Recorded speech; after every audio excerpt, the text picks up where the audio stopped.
You take that same kind of I guess energy and that into these personal meetings with these CEOs that you work with? I mean, is it the same kind of energy and flow and with the groups that you work with?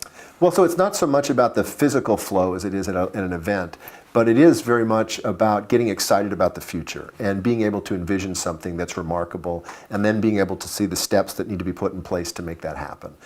Just for example, I was the change lead on a $20 million change initiative at Royal Dutch Shell. And we were looking at installing technology down in the ground in oil and gas fields so that we could do a better job of mapping the underground wells and then do a better job of extracting what was down there. And at the time we were doing this, it was new, right? So it was a different way to do oil and gas harvesting. It was exciting because it was good for the environment. It meant that they were going to be poking less holes in the ground and doing a better job of extracting what was out there. But it was a massive program and it required a lot of people to participate. There was major pockets of resistance. There were issues around doing it.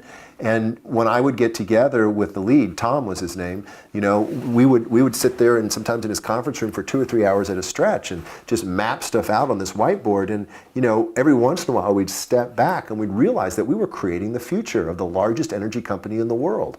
And there was like this kind of, you know, electric current, this excitement around what we were doing.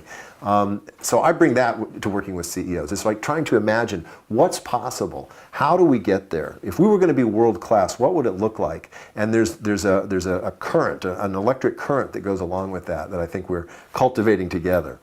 And it's incredible being able to work with some of these just top CEOs of these companies and really get some insight into what makes them tick, and then also bring your expertise to the table and bring those together and make it all work.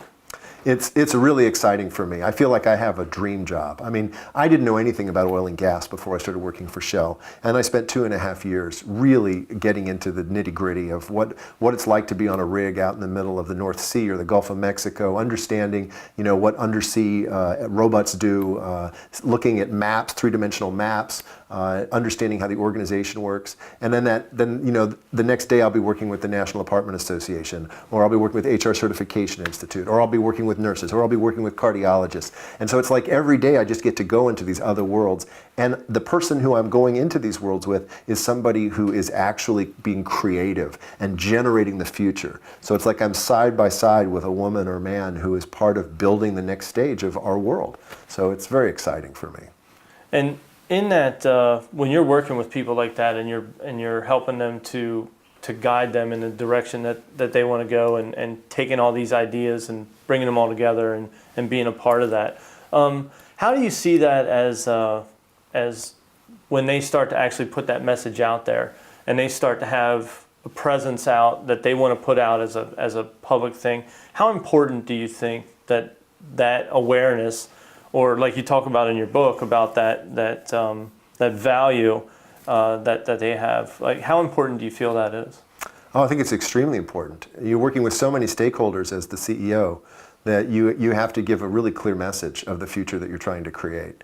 I remember working with Doug Culkin at the National Apartment Association, and I was doing a board presentation based on the results of the business intelligence report that I had done.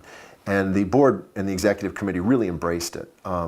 And the phrase came up, and I don't believe it was my phrase. I think it came from the executive committee. We're moving from first class to world class.